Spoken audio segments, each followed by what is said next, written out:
Willkommen bei Passives Einkommen mit Peer-to-Peer. Und jetzt seht ihr den ersten Teil der Mitarbeiterinterviews. Wir haben bei Bondora mit ca. 10 Mitarbeitern gesprochen. Insgesamt ist es unfassbar viele Stunden Videomaterial. Und wie ihr es schon von Mintos kennt, habe ich natürlich jetzt nicht vor, alles zu veröffentlichen.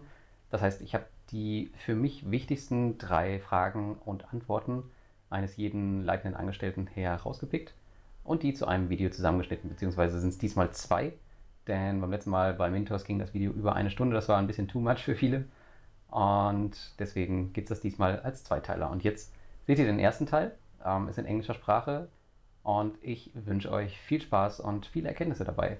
Und denke mal dran, den YouTube-Kanal zu abonnieren und mir auf jeden Fall Feedback in den Kommentaren dazulassen. Bis zum nächsten Mal. Okay, my name is Pedro and I'm the Influencer Marketing Manager here at Bondora, which basically means I'm trying to promote our products and offerings through partnerships and collaborations with people like yourself, so mainly bloggers and YouTubers. Nice. And you have a YouTube channel, and I heard it's bigger than the one from Kolya, so what are you doing there?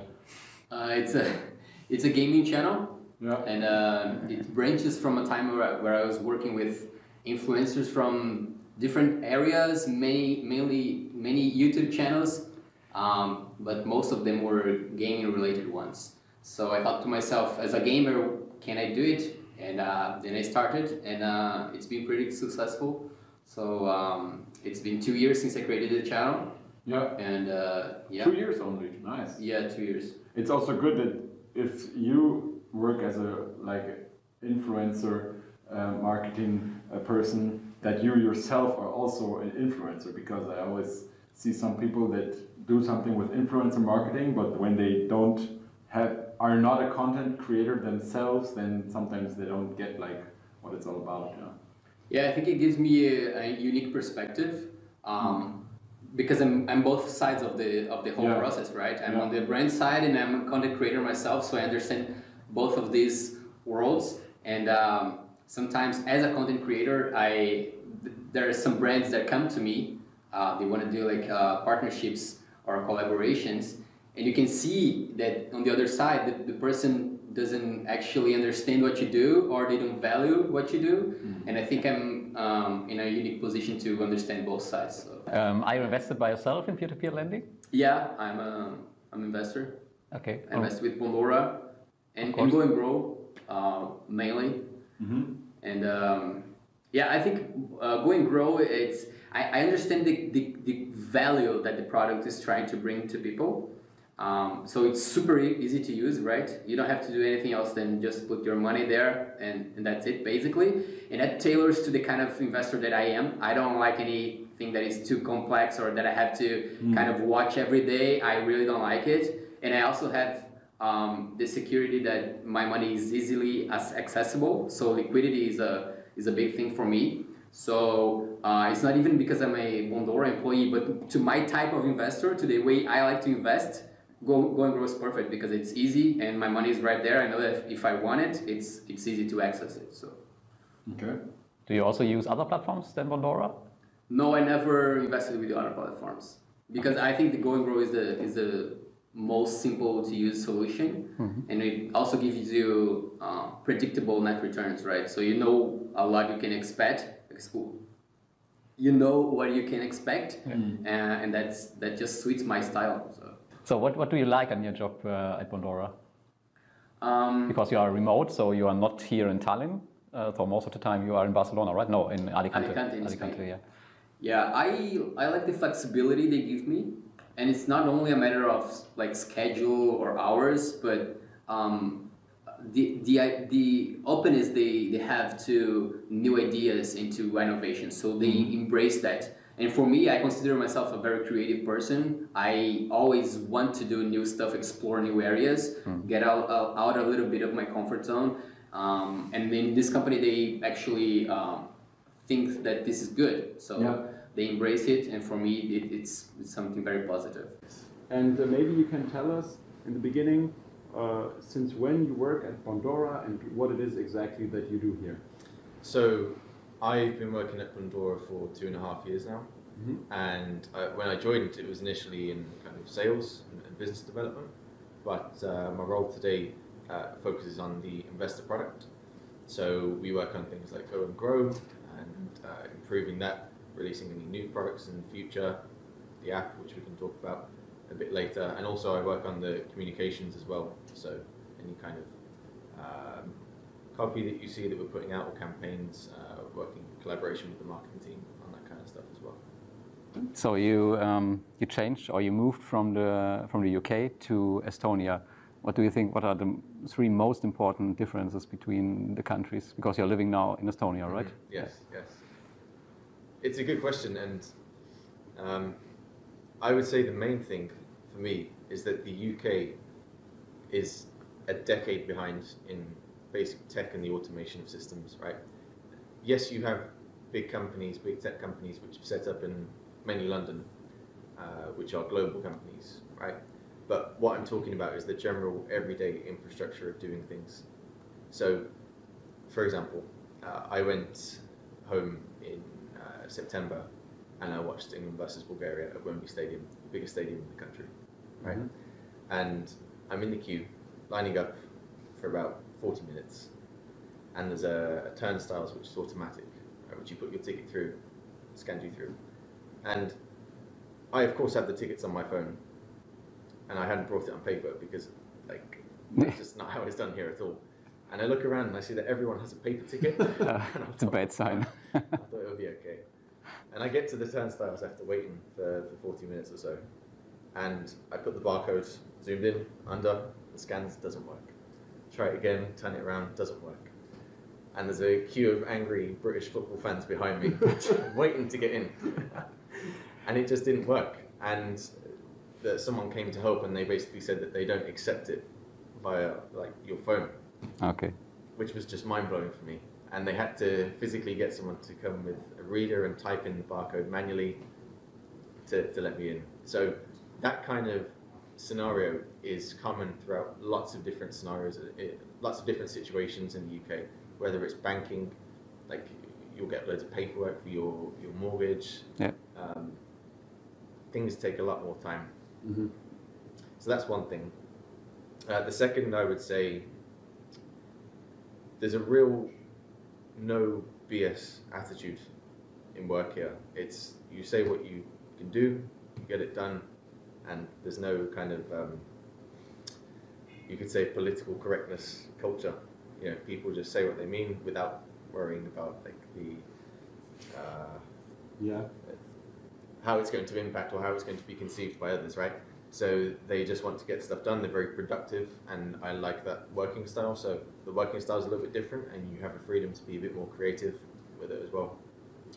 And again, kind of linked with the first point regarding tech, there's a lot of tech talent here, and I think it's because it's really emphasized in the early years. So kids learn to code when they're in kindergarten, and then they hone those skills throughout their history working for Bondora. So yeah, in the UK it's not as common, and we don't have those kind of coding lessons in kindergarten. But yeah, so they're the three main differences, I would say. Okay.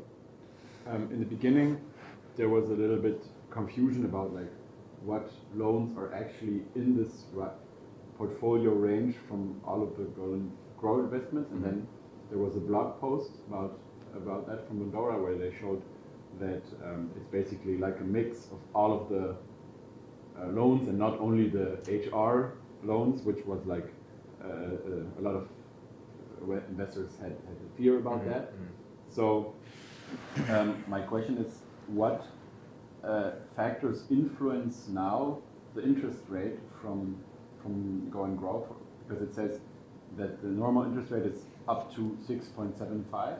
So what factors influence if it maybe goes down, or maybe if at some point you say, okay, the returns are so good that we're gonna like increase the basic rate of return for Go and Grow investments?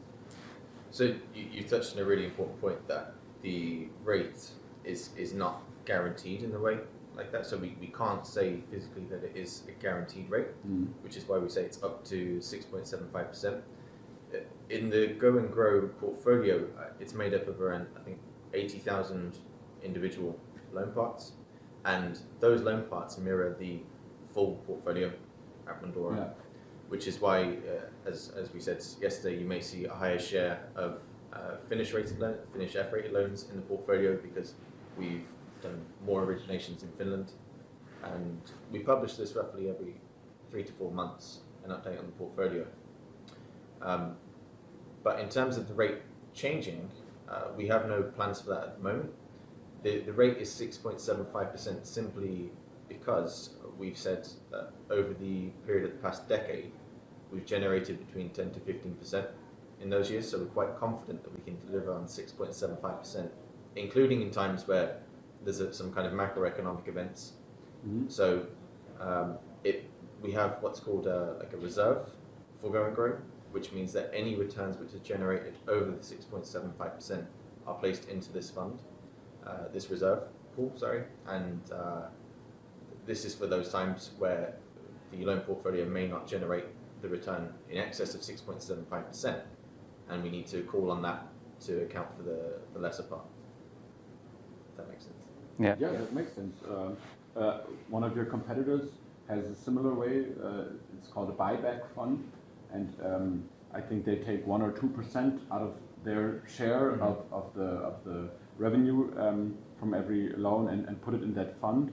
I don't think though that it's a substantial amount to cover for investor losses. I think it's 150,000 euros at Crodestor. Yes, and but you can see at every time how much is in this fund. Can we see it also at Bondora, or is it possible to see in annual reports or something like this?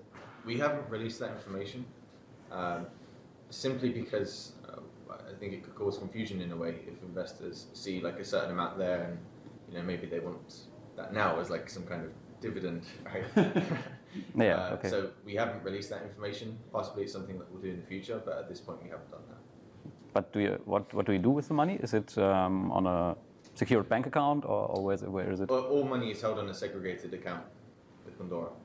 So yes, Bondora actually has no claim on that money. Okay. It's not so it's actually in those turbulent times. Yeah. It's for investors. Okay. You can invest it on Mintos. No, I mean for an investor, I guess if 70% of all the new loan amounts are from Go and Grow, then I think at some point a reserve fund will, in the worst case, never be substantial to keep up that interest rate. But I think it's good that you always say, okay, it's not a guaranteed investment rate. So well, you have to prepare for situations, right? So of course, that's what we've done. Okay. So what are your plans for the future for Bondora Go and Grow? Maybe the next 2 years. Yeah, so I'd say short to medium term, we are releasing an app, which is really exciting. We've had a lot of requests from customers about this to create an app. So the first beta version of this will be this year, latest in December, of course. And this will just be the overview screen where you can check your total gained and added figures, right? So eventually this will expand to have the full functionality that you have on the desktop site. So it will be even easier for people to use, even if it means a couple of less clicks overall. And yeah, we're very excited about it. So short to medium, that's what we're doing with Go and Grow. We're also doing like some more internal stuff. We're making the site, like we call it super speed. So as fast as anything. We want it to load in 1 second. We don't want any pages to load, 5 seconds, 3 seconds, anything like that. So we're really trying to improve the user experience. So everything is simple to understand, it's fast, and you can rely on it. Longer term, over the next 2 years, talking about Bondora overall, we have plans to expand into 3 new loan markets as well. And we can't reveal what those markets are yet. With loan markets, you mean new countries? Yes. Okay. Yes, within Europe. So again, that will be to expand our originations every month as well. Who are you and what are you doing at Bondora? Hi, my name is Kairi. I am investor relations team lead at Bondora at the moment. So are you invested in peer-to-peer lending by yourself also? I guess so, right? Yes, I am. Only on Bondora? At the moment, yes. Oh, really? Also, my friends and my mom, we are kind of, fans of Bondora. And you invited them with your link, of course. Of course. Yeah. About this localization, how do you hold? It's a really good quality of the translation, as we mentioned a few days ago. How do you make the stuff in 24 languages? Because I cannot prove all languages, but the English is really good and the German also. Yeah. That's great to hear. Yeah, but do you have more people who are working on this, or do you use automatic tools to translate, or how do you do it? We have a translation project manager, Ville. Probably met her as well. Yes. She's taking care of all the translation localizations within the product. But she's working together with other people who makes the translation? Yes, we have a company, a translations company. Also, we are using different services to get. Okay. But also, our investors are helping us in this. Yeah. So every time they notice something, they let us know, and this is really awesome that we have just such a supporting community. Oh yeah. So this is an interesting point. How can investors help Bondora to improve the platform? What's the best way? Of course, this translation thing, but there are also something around the investment itself. Yeah. I would say the best way. We have this cool rather new feature called Wishlist, which is quite popular among the investors. So this is basically where you can submit your idea, and we will review it on a weekly basis. There, investors can also upvote the ideas of others. So eventually we'll have a list of most commonly requested features. We will review them, and then we can implement them in the product as well. Yeah, I used it also already. It's really nice. And I think some of the things are already implemented, right? Yeah. Like the automatic payout, which nobody uses, but yeah, that's something like this. Yeah. Did Matt say that no one? Yeah. Oh, okay. Everyone wanted before, but nobody used it. There are some things this way as well, but recently we came out with Go and Grow statements. This is really a new feature. I think it came out 2 weeks ago. This was one of the ideas that came up with this wish list, for example. Yeah. Also, Go and Grow Up. The idea of building an application for mobile. Yeah. This came through this wish list. Oh, yeah. Hi, Dee. Pleasure to meet you here. Hi, nice to be here too. And in the beginning, it's maybe nice to know for people who you are and since when you're working at Bondora. Yeah, so my name is Darina. This is the official name. Okay. Everyone calls me Dee because it's easier, as we have like so many nationalities in the office here. So sometimes it causes difficulties in order, like to pronounce different names. So Dee is the universal name for me, and it's also good to write in Starbucks, So I'm the VP of the product in credit area. So I'm dealing with the loans, borrowers, and everything around that. I have been in Bondora for almost 6 years already. So I joined in January 2014 and have been here since that time. Okay. Initially I started as IT manager, and then I grew into the head of the lending product. Okay, nice. And you are coming from the Ukraine? Yeah, originally, yes, yeah. Can you tell us who's the average customer of Bondora? Okay. Maybe there are differences between also the countries, but who's the average customer? So the average customer is a person, mostly a male person, with the age of approximately 40 years plus. So that was So interesting. Yeah, we also thought that it would be like more of millennials. Millennials are also like quite like keeping up, but mostly those are the borrowers of the 40 plus. And those are the customers with the high education or with the high school. So typically they have the steady income, so they have been at the same workplace for approximately 5 years or more, and their income is the average income per country. Okay. So depending on the country, this is approximately the same thing. Okay. Yeah, so mostly they own houses as well, and they get loans from us. When we take a look on the borrower side, how the process looks when a borrower take a loan. So overall, it is quite simple, and lots of borrowers, especially returning borrowers, complete it within 1 minute.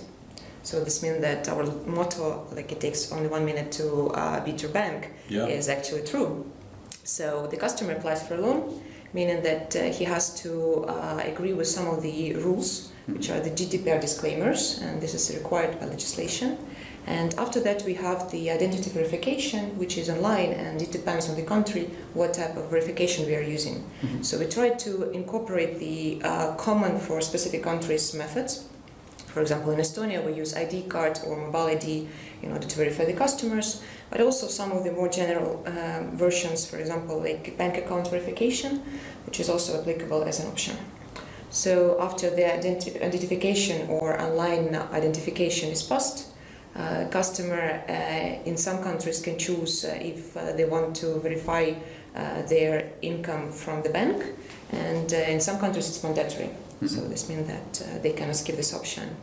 And after that, there is a credit questionnaire. So there are a couple of questions which we would like to know about the customer more, and we can make the offer based on the data, which meanwhile we are gathering on the background from the credit bureaus, different public data sets, and our internal information. So after the offer is generated, customer can accept it, or he can play a bit with the numbers, but everything he can see on the page is already pre-calculated for them, and customer can sign the offer. And it's completely online, the process? Yes. There's nothing, no telephone calls, nothing? No. Okay. Yeah. So everything is online, and we are quite proud of that. Okay. Are there different products in the different countries, Spain, Finland and Estonia, or is it like basically the same rudimentary? Actually the same product everywhere, okay. So the only differences might be within the process, how the loan is, basically how we are verifying the customer, but this is just for the convenience of the customers mostly. Okay. So the product is the same. And are there many people that are like long-term customers that come back and back? Yes, okay. That's true, because we have lots of returning customers as well on our platform. Okay. So yeah, this means that there are customers even with 10 plus loans overall. So okay. In the beginning, it was always that people said, well, it's probably those customers that get rejected by the bank that turn to P2P platforms, and we always heard that no, it's not that easy. It's also because it goes much faster. Yeah. And so, what's your opinion about that? Yeah, I also think that it's much faster on our site because I know that it's really fast to get the loan. You don't have to wait behind the decisions for a long time because everything is automated, and basically all the information in order to apply you have on hands as well. So it's super simple and super easy. And is there a large difference between the interest they have to pay on Bondora and the interest, for example, if they get a loan from a bank in Finland or in Estonia, or is it almost the same? So it's very much comparable currently. So yeah, we are competitive with banks. Okay. Do you have there also some average numbers for us in terms of the average duration of a loan and the average amount? So the average duration is across all the countries, it's approximately 48 months, and the average loan amount is different depending on the country. So it's 1 or like 1.5, or basically 2%, 2 times the salary of the customer. So just average salary. So in Finland, it's, for example, approximately like 4K. And approximately in Estonia, it's like around 2.5 0.5, and Spain is around 2. Well, as you said, I'm from Russia. I live here and work in Bondora 2.5 years. So I moved here exactly to work for Bondora. And right now I am a debt recovery team lead, even though I started as a debt recovery specialist for Spanish market. Okay. And I'm responsible for debt recovery in all 3 countries, almost 4 because Slovakia is still my responsibility, and I have a team of 3 more people. So, but how is the whole process looking? So for the debt recovery and the debt collection? It's a little bit different. Our team is responsible for debt and loans after their default. So after default, in Estonia and Finland, almost immediately the loans are sent to the court. We file the claims, European payment order. Before default, there is in-house collection, about which you may know. Like we inform investors about all the stages. And once the decision is in our favor at the court, it's sent to bailiff for execution and getting payments. In Spain, it's a little bit different, but we also send them to the court, but not ourselves. We have a partner in Spain. It's a debt collection agency or lawyers who file the claims on our behalf. So that means that the recovery process in Spain takes a longer time than in other countries in the end, right? It depends. Like there is no average time, and yes, in Spain maybe there are no deadlines for the courts to make decision, and we already got used to the fact that in Spain, even in one city, one court, and different judges may take more time or less time to make a decision. Okay. So it's very individual. Okay, yeah, we know it also from Germany. Yeah. So let's say I took a loan from Bondora, 4,000 euros is the average I heard today, and let's say I can't repay it. So what steps can I then take, or what steps does the borrower take together with Bondora to minimize the investor debt, the investor loss of capital, and on the other side help the person who can't repay the loan? So what are like the basic help or the steps that are taken to ensure recovery? Well, once you are in debt for 1 day, the first monthly payment, you get a lot of notifications and reminders that you have a debt. Yeah. And before default, the clients have an additional service, Be Secure, which they can use to change their schedule, to take a grace period for principal, or to change the date of the payment. But once there is a debt for more than 2 months and the debt amount is more than 2 monthly payments, the payment schedule is cancelled. That is, the loan gets into default. Okay. And during these 2.5 months, we send a lot of notifications, as I said. But after that, when the loan claim is sent to the court, it's already the court notifies the debtor. And here there are different, can be different scenarios. In Estonia, for example, it's still possible to make a new schedule with us and to pay by months. Or if so, to restructure the loan. Kind of, yes, okay. kind of. Because debt restructuring is a different type of situation. And this new schedule can be signed and can be also like concluded with the client. Or if it's still not possible for one client, then the decision is made by the court and we send it to bailiff, and then bailiffs have the rights to arrest accounts, to sell the property. But I should say that the clients also protected, that because bailiffs cannot, for example, arrest the whole account, bank account. They still leave some money for life. Yeah, sure. Okay. Can you tell us more about the duration of a normal recovery process? How long it takes? we also don't have any like average dates or terms, and we recently have collected some benchmarking data, for example, in various countries.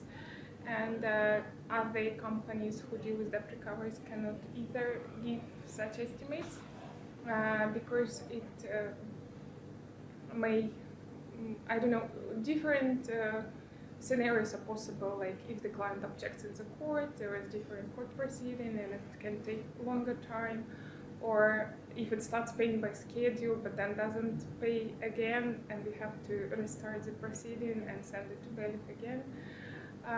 There is very, like, I don't know, low chance to predict how long it will take. We of course, from our side, we try to do our best to make sure that if the loan is defaulted and it's supposed to be in the court, we send it to the court in time. And once the decision is made, we also send it to bailiff as soon as possible. So not to miss any time and not to prolong the process.